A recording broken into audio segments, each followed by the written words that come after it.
محمد إسلام.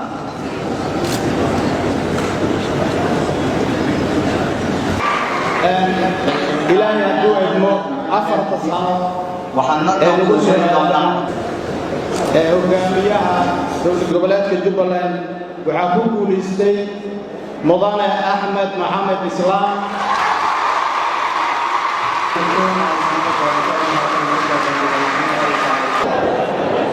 Bismillahirrahmanirrahim. Waxaan ku dhaaranayaa magaca Ilaahay inaan xilkayga u guto si daacada oo dalka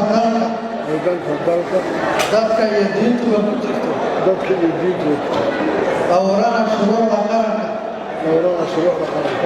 iyo tan Jubbaland wabilaahi tawfiiq.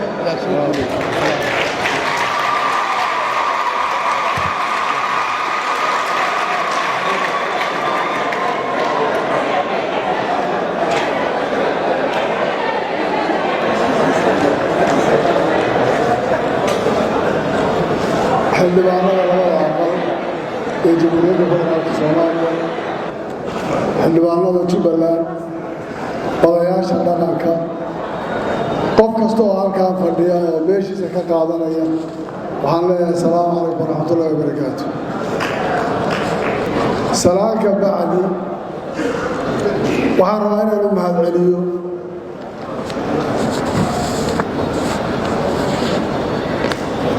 odayaasha dhaqanka oo soo xulay xildhibaanada baarlamaanka Jubbaland oo doorashadan sameeyey, oo aan rabo inaan u mahadceliyo kulligood, iyo hoggaankii doorashooyinka oo komishinkii doorashooyinka ee isaguna broseskan soo daadihinayay guddigii doorashooyinkii xuduudaha Jubbaland, iyo guddoonka baarlamaanka oo suurto geliyay inay qabsoonto doorashadan hadda ugu dambaysay madaxweynaha lagu dooranayay.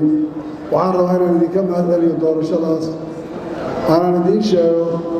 mas-uuliyadda ay saateen insha allah inaan ka soo bixi doono. waxaa kaloo u mahadcelinayaa musharaxiintii igala qayb gashay tartanka oo iyagana aad ugu mahadcelin doono. mahadcelinka bacdi guud ahaanna ummadda Soomaaliyeed iyo xildhibaanadii ka soo qayb galay kulligood oo mahadcelinayo. waxaan rabaa inaan wax yar ka idhaahdo midnimada iyo wadajirka. midnimada iyo wadajirku waa wax muqadasa, meel looga wareegana ma laha. Soomaaliyana maanta waxay maraysaa xaalad u baahan isku tashi, walaalnimo, isu urxaanasho, wada shaqayn. midaasaana waxay tahay midda maanta Soomaalidu ay meel ku gaari karayso, liibaanteeda adduunka iyo midda aakhira labadabana ay uga suurtoobi karayaan. inaan midnimo ahaano, inaan wada jirno, inaan wada soconno, inaan wada tashanno. waxaan isleeyahay shacabka Soomaaliyeed maanta waqti uga baahan yahay ma jirto. waxaynu soo marray xilli aad u adag, dagaal sokeeye uu jiray, xaalado adag ayna soo mareen waddankeena. waxaa ilaahay mahadiya maanta waxaan ka soo gudubnay marxaladdii qabiilka iyo la kala qoqobayay. maanta cadowga aan leenahay ee ugu weyni waa shabaab, oo u baahan inaan isaga dhulkeenna ka horayno oo dadkeenna aan isu furno. waxa soo raaca ee caqabad inagu noqon karaa waxay noqonaysaa maanta lama odhan karayo qabiil, lama odhan karayo koox, lama odhan karayo cid kale. waxayna soo raaca waxay noqonaysaa keliya innaga oo ay naga timaado isku xidhnaan la'aan,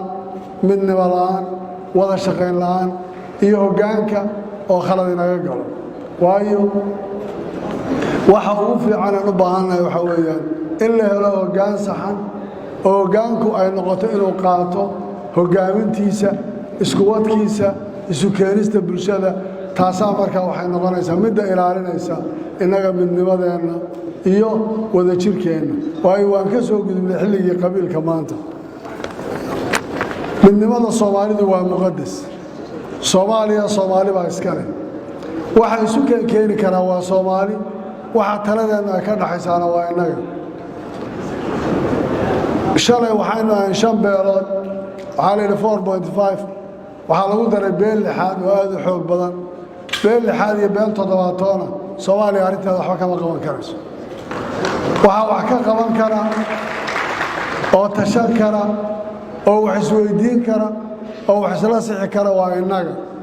waxay la tahay inagu aynu ka shaqayno midnimadeena iyo wada jirkeena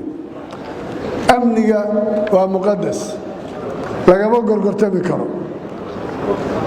inaan amniga ka shaqayno waa laba huraan haddaan amni weyno nolol ma jirayso aabbaha meesha fadhiya hooyada ka agoonka ka naafada ka shacabka ka ganacsadaha qof waliba wuxuu ku noolaan karaa inuu helo amni iyo kala dambeyn aan ka wada shaqayno amniga aan ugu tagno shabaabka iyo kuwa inala dagaalamaya meelaha ay degan yihiin waxaan rabnaa inaan kala shaqayno dowladaha deriska ah iyo ciidamada amisom iyo cid kasta oo amniga aan wax naga dhaxeeyaan inaan kala shaqayno amni inaan kala shaqayno deris wanaag inaan ka wada shaqayno sidaan u horumarin lahayn amniga isagana kaashan lahayn dagaalka shabaab ee ah urur caalami oo dagaalkiisu uu sidaa yahay iyagana aan doonayno inaan cid walba aan uga mahad celino nagala shaqaysa amniga annaguna aan doonayno insha Allah inaan inta u dambaysa kala sii shaqayn doono wada shaqaynta waxaan rabaa inaan idiin sheego fulaxantiisa ma mooga khayrooduna waa iska badan tahay haddaan la wada shaqaynina qofna keligii waxba ma qaban karayo waxaan rabaa marka hore inaan codsado inta i soo dooratay iyo inta odayaasha iyo inta reer Jubbaland inay igula shaqeeyaan waxay ii soo doorteen oo qof waliba uu igu caawiyo kii talaysiina uu tala naasaxa siiyo shaqada aan qabanayo taasi waxay keenaysaa marka inaan kalsooni ku shaqeeyo ammaanadaadii dhibteena aan si fiican u guto waxaan rabaa inaan idiin sheego dowladda federaalka ee Soomaaliya waa dowladdii maamulaysay jamhuuriyadda federaalka ee Soomaaliya manihin qolo goonihiisu taagtay oo madax bannaan oo wax kala sheeganaysa waxaan nahay dowlad goboleed xubin ka ah dowladda federaalka ee Soomaaliya madaxda dowladda federaalka ee Soomaaliya waxaan rabnaa inaan si dhow wada shaqayno ka wada tashanno danta ummadda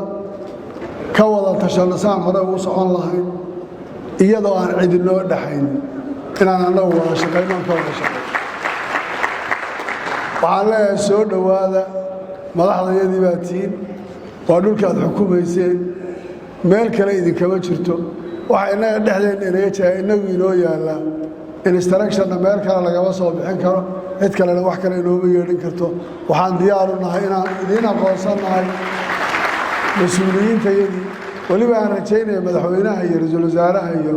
golayaasha iyaga baarlamaanka wakiiladoodii baa joogeen insha allah inay mar dhow yimaadaanoo dadkooda ay u baarakeeyaan waxay doorteen kalena shaqeeyaan lana wada shaqeeyo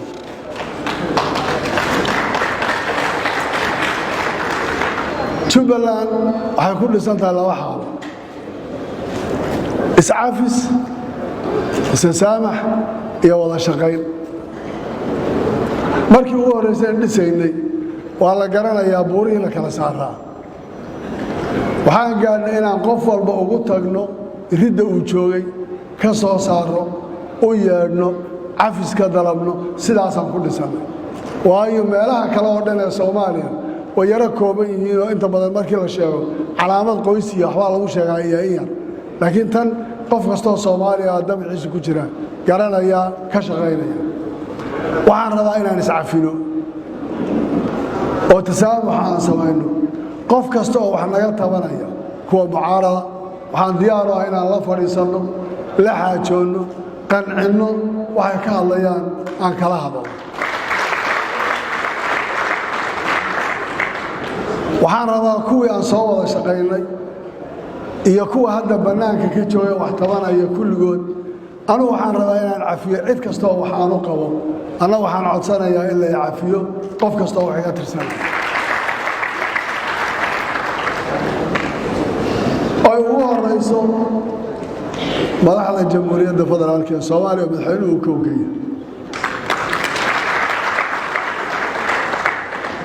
waxaan rabnaa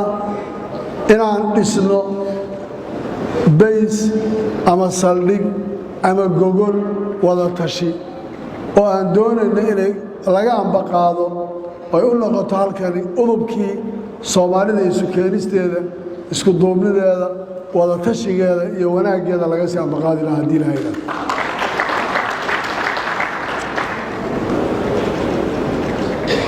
waxaan rabnaa in laga shaqeeyo sidii la isugu wadi lahaa dowladda federaalka iyo dowlad goboleedyada oo Jubbaland ay u noqon lahayd hooyadii isu wadista iyo isu keenista iyo wada shaqeynta Soomaalida waanan dhigaynaa gogasha haddii ilaahay yidhaahdo